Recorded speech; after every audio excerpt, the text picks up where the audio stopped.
Live from Washington, I'm Aisha Tanzim and you're watching Access Point.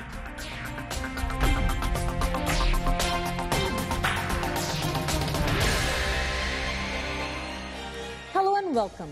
The militant group Islamic State of Iraq and Levant's brazen attack and takeover of Iraq's second-largest city, Mosul, and the Iraqi army's rapid retreat without a fight shocked the world. Right now, the army and ISIL are locked in battle over Iraq's biggest oil refinery in Beiji. President Obama has called the current situation in Iraq a matter of U.S. national security. It is in our national security interests not to see an all-out civil war inside of Iraq. Not just for humanitarian reasons, but because that ultimately can be destabilizing throughout the region, and in addition to having strong allies there that we are committed to protecting, obviously issues like energy and global energy markets continues to be important. We also have an interest in making sure that we don't have a safe haven that continues to grow for ISIL and other extremist jihadist groups who could use that as a base of operations for planning and targeting ourselves, our personnel overseas, and eventually the homeland. What is ISIL? How did it become so powerful? And could its divisive anti-Shia ideology have implications for countries like Pakistan that are already suffering sectarian violence? Let's ask our guests. Farhana Qazi is a terrorism expert, and Kamran Bukhari is the Vice President of Middle East and South Asia with intelligence firm Stratfor. Welcome to Access Point. Farhana, let me start with you.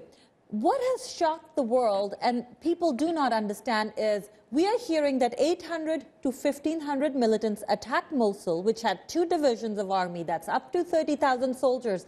The army just simply ran away. They were heavily armed. They ran away. How and why?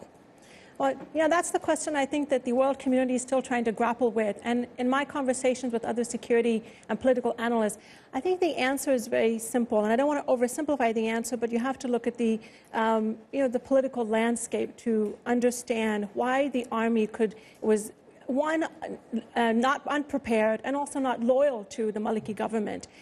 First, if you just look, I think that the real issue is this is a failure of political leadership. It's a failure of governance. One thing that Noor al-Maliki failed to do in Iraq was to have a robust security apparatus. And the failure of having a strong army meant that he could not contend with these Sunni rebels.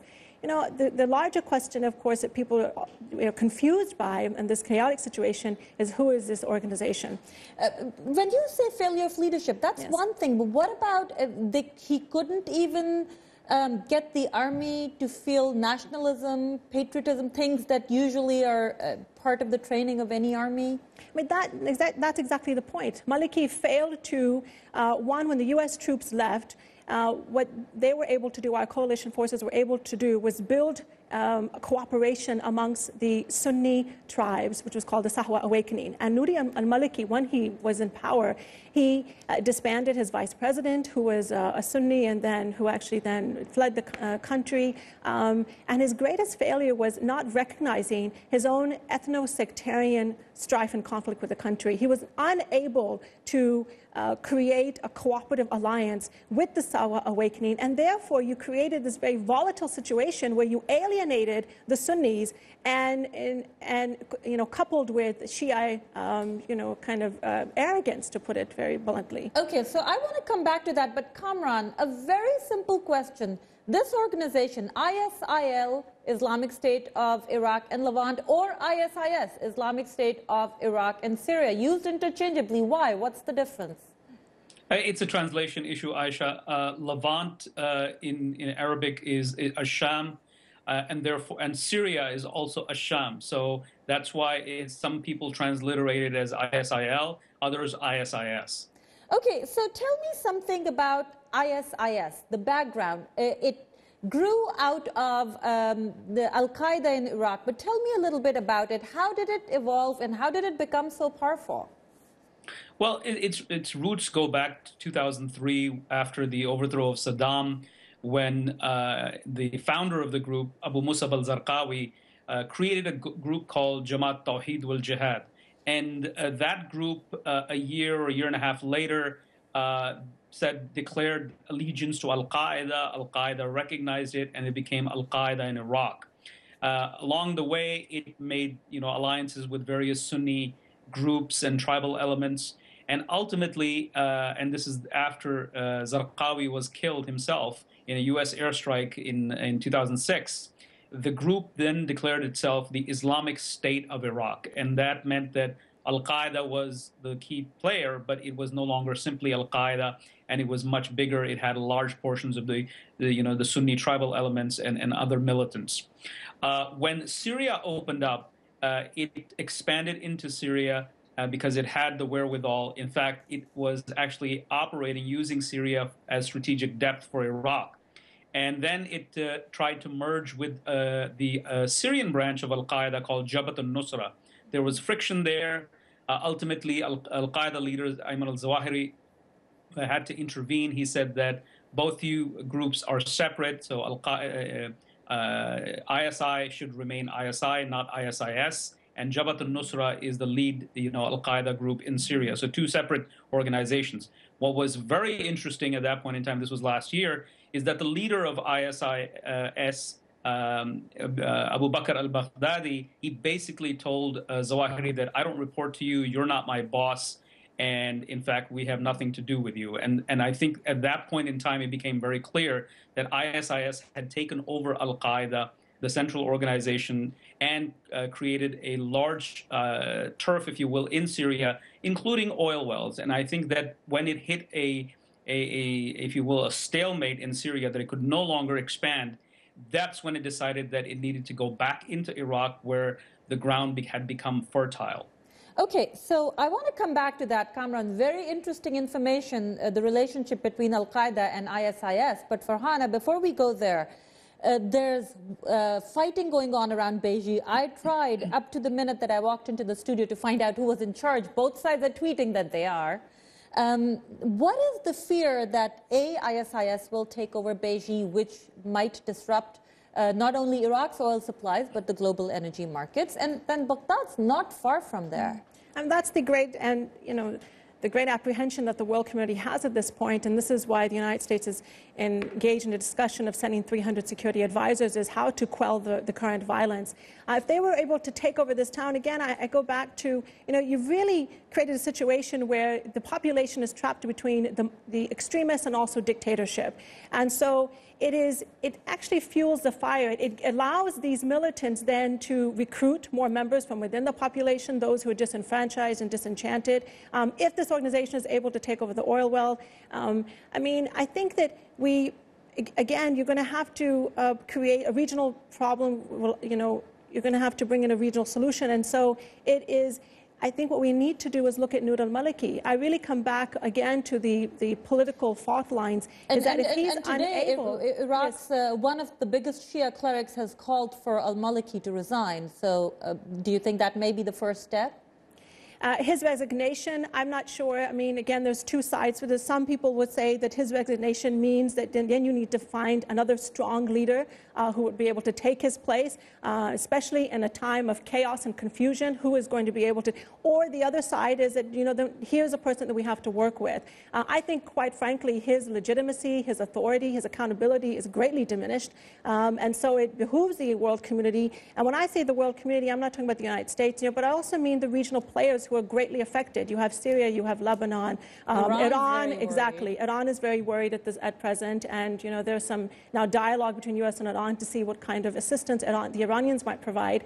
But someone's going to have to take a stand. Okay, Kamran, a lot of questions are coming into my mind, so I will go to them one by one. Let's talk about Al-Qaeda and ISIS. ISIS challenged Al-Qaeda. So what are the implications in terms of global jihadi organizations? Well, this is something that was bound to happen. Al-Qaeda, the original organization that pulled off 9/11, for many, many years, going back to, I would say, 2004, for the past decade, had been reduced to, issuing videotapes and audio tapes. And because Bin Laden, Zawahiri, and the larger leadership, with many of whom got killed in drone strikes in Pakistan, they were basically, they had traded away operational control for personal safety. And so when you prefer personal safety, then you lose control over the units, the branches, the chapters that are around the region.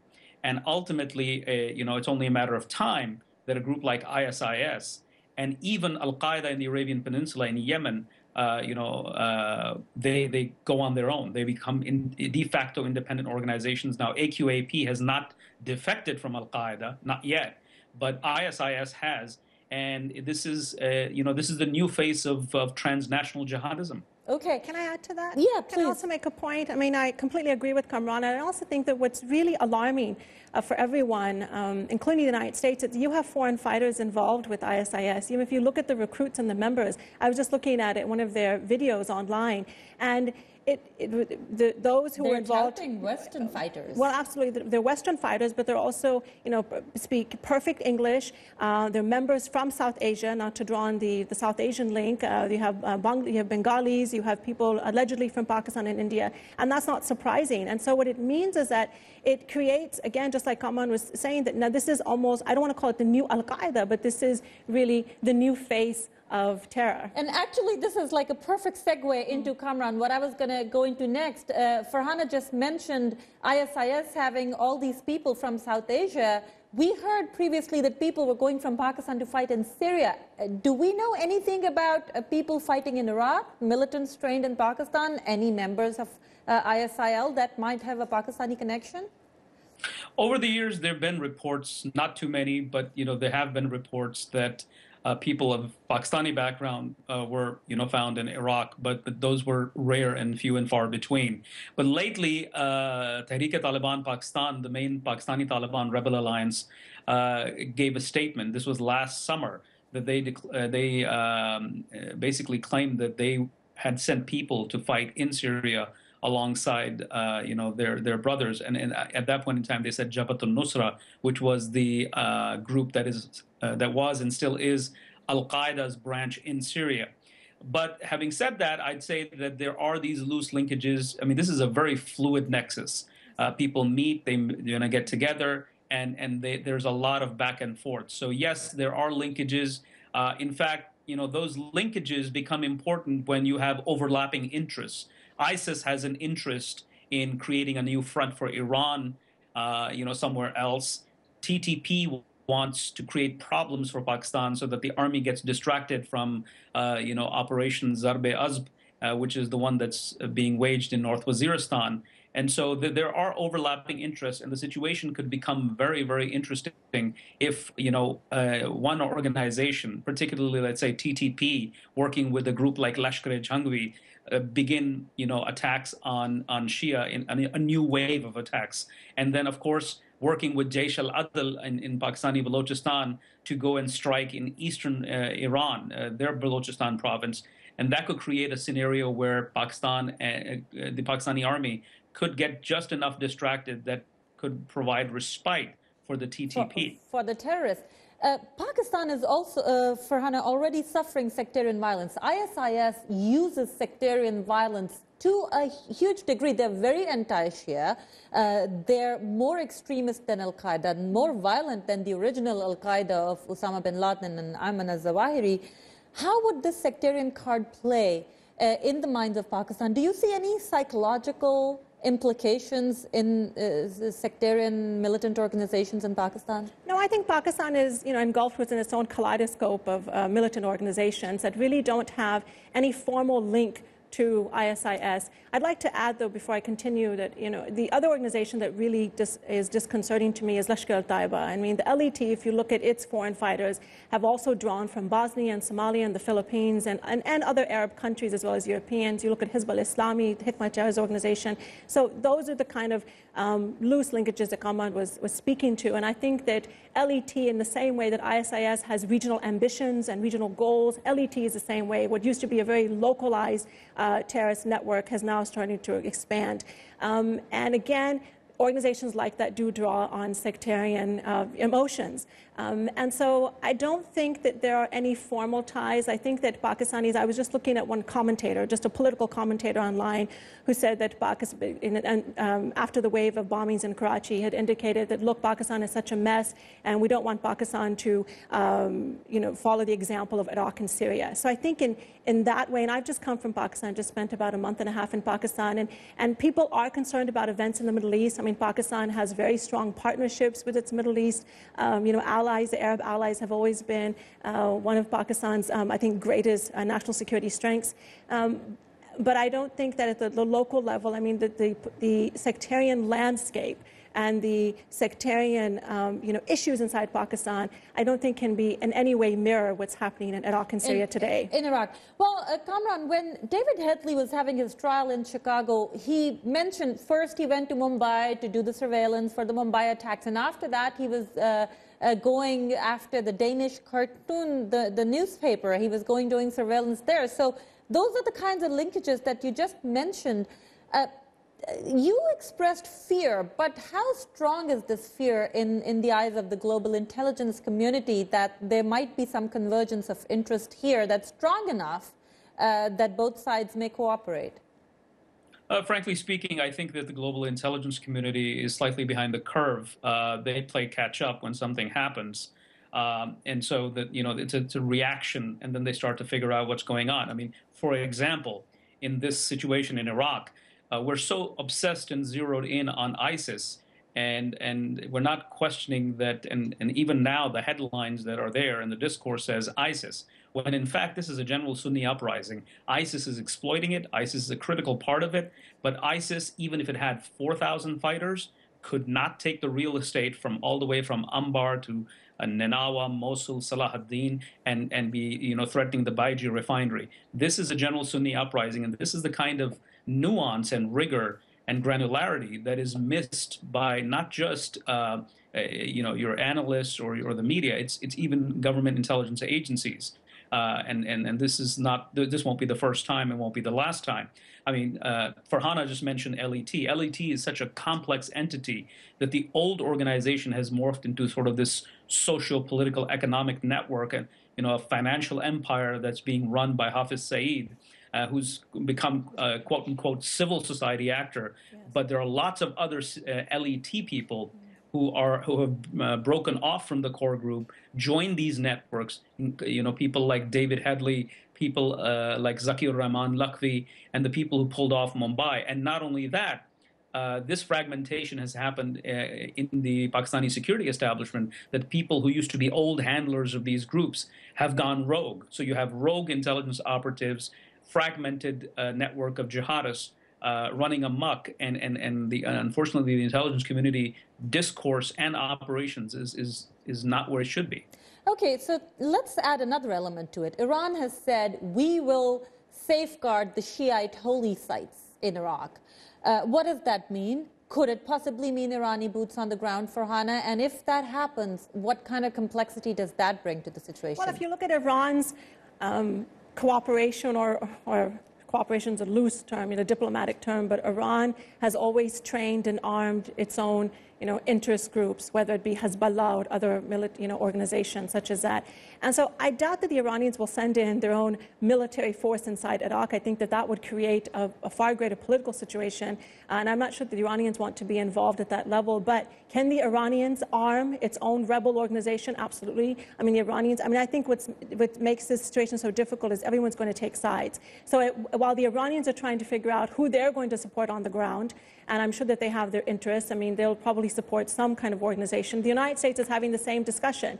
There's so many security analysts now looking at how to prop up the Sunni moderate rebels. Well, that's the great question. Who are the moderate rebels? We thought that we were supporting, and I mean by we, the United States and the Western community at large, was supporting those moderates who've now become ultra-conservatives. And so even though the reports will indicate it's less than 12,000 rebels, those rebels have created enough havoc and enough chaos within the country that it's forcing us to have this discussion, and also has involved now the entire community. So I don't want to downplay this. I think what's happening is extremely important, and the fact that the Iranians are now, the United States is actually looking at Iran as a possible mediator or a stakeholder is really very important. Kamran, you want to Can I add to that? Yeah, Can I add to actually, that? I was gonna ask you if you wanted to add something to that. Go ahead.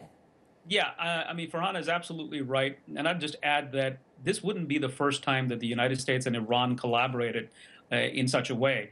Keep in mind that the Taliban regime in Afghanistan was toppled with a large measure of cooperation from the Iranians. Likewise, the regime change in Baghdad with the overthrow of Saddam was made possible by major cooperation from the Iranians. So there is a history here, and the United States and Iran will continue to have this awkward relationship where there is this enmity. It is real, the hostility is there, but then interests overlap, and the hostility is set aside to sort of deal with the immediate problem that's in the interest of both sides. So I think that the United States will do its own work that it needs to do in terms of, with these military advisors, possibly airstrikes, drone strikes, use of special operations forces to help the Baghdad reimpose its writ, or at least try to reimpose its writ on the Sunni areas. Likewise, the Iranians will do their own.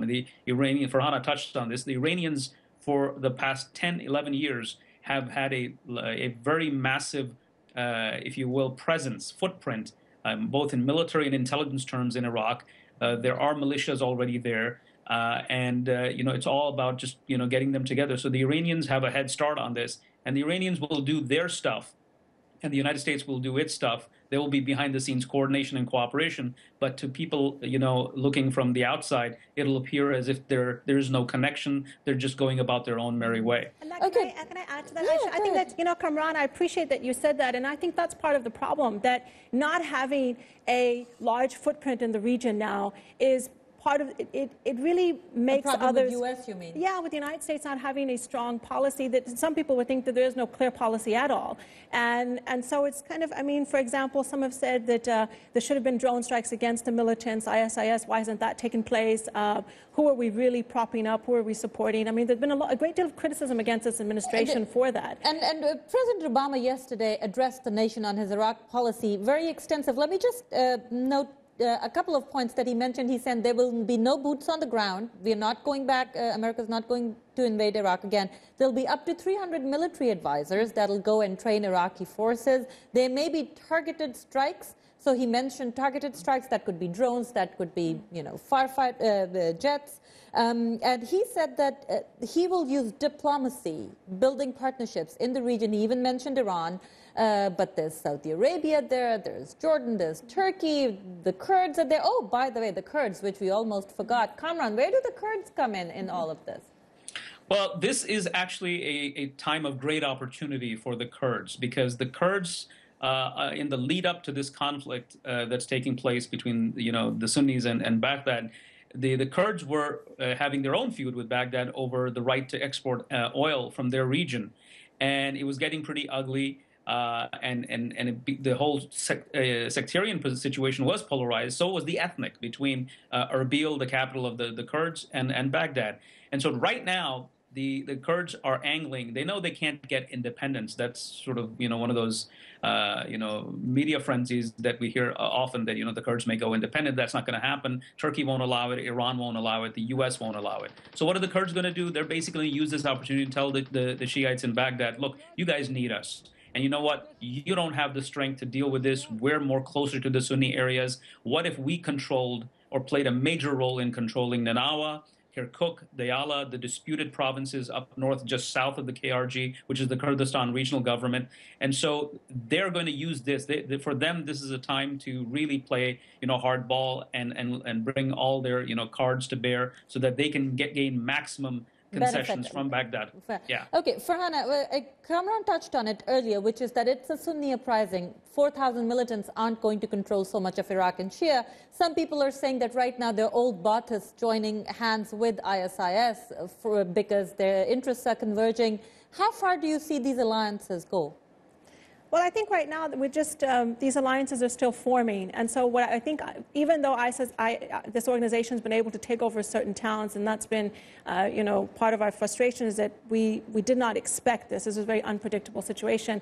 I think that those elements of society who are frustrated, who do not see, again, any guidance from the government. I mean, it doesn't surprise me that people who were once in uniform are now going to join a militant outfit because they don't see any future with their present government. And again, I come back to my earlier point. This is a failure of political leadership. It's a failure of leadership and also a failure of the region as a whole for not being able to not only predict but also to work with Noor al-Maliki, to put pressure on him to work with the other, you know, the Sunnis within his own Sunni population. Kamran, what is the level of fear amongst intelligence analysts around the world of having a larger Shia-Sunni fight, not just in Iraq, but that spills over in the rest of the region? If Iran supports, let's say, a Shia group and the ISIS is there, and that sectarian groups around the world and even in countries like South Asia kind of start chipping in there? Absolutely. I mean, there is that fear, but keep in mind, Aisha, that war is being waged as we speak. It's been going on since the overthrow of Saddam. It intensified with the uprising in Syria. There was a spillover, albeit limited, in Lebanon with car bombings. Today there was a car bombing, suicide bombing at a checkpost on the Lebanese-Syrian border targeting Hezbollah. So that's going on. And I mean, ISIS is trying to create a cross-border, you know, emirate, if you will, that comprises eastern Syria and western Iraq. Something that, you know, we at Stratfor had predicted as early as February 2012, and then we updated our assessment last year that ISIS would run into problems eventually, and we're already beginning to see that. So this is a complex war. I think Farhana was right that the Iranians don't want to push too hard in Iraq. At least not directly. So okay, let me quickly interrupt you, Kamran. Since you're in the game of predictions, do you think Beiji is falling to ISIS, or do you think the Iraqi military is going to hold its own there? I think ISIS is a side player in this. I think that it depends whether the Iraqi government and its security forces can negotiate with the tribes there, the Sunni tribes. And so I think that at this point in time, we're in the fog of war. We really don't know what's going on, but you know the reports are all over the place. So I don't think it'll fall. Definitely, the Sunnis want to be able to have control over a major energy infrastructure, facility, and so this is one of them that they can take over. But keep in mind, it's a refinery. They'll need oil for it, and they don't have those oil reserves or oil fields. ISIS has oil fields in at least one in Syria. But it's not the same in Syria. So we really need to wait and see. I don't think that the Sunnis want to basically liberate themselves from, the domination of the Shiites at the cost of empowering ISIS. I think that ultimately ISIS and the Sunnis are going to start fighting with each other, as we saw back in 2007. And so we just need to wait and watch and see, and not, really amplify or inflate ISIS that much. Okay, Farhana, the Pakistani groups, militant groups, right now fighting with the army or otherwise sitting and watching, what are they watching? What are they looking for? What cues are they getting from this, if any? Well, I think it's, Pakistan is always interested to see what's happening because this is not very far. If you look at Pakistan's geostrategic location, it's really, I think if you look back and you see what's really disconcerting, for example, the example I'm giving is suicide bombings. There are many people who would say that when bombings took place in Afghanistan, that was a tactical maneuver that was imported inside Pakistan. Because before, Pakistan, yes, there were militant organizations that were created in the late 80s and so forth, but then this tactic was never prominent in Pakistan. It is today. Just coming from Pakistan, I'm amazed that every week there's a bombing either in Islamabad or Pindi or elsewhere, and so it has become a fact of life. They learned that from the Arabs, from the Arab fighters. Yeah. And so I think but of course that may seem like old news to people. I think right now people are it's a wait and see situation to see if this organization has enough power and clout to overtake a country like Iraq. I want to say no, if you want my humble opinion, because there are other regional powers that are involved. Well, I wish we could go on. I have a lot more questions, but maybe next time. Right now our time is up, so I need to thank our guests. Farhana Qazi is an independent terrorism expert, and Kamran Bukhari is the Vice President of Middle East and South Asia with intelligence firm Stratfor. Thanks for watching. We will look for your questions, comments, concerns on our Facebook page. Follow us on Twitter. Goodbye. Good night.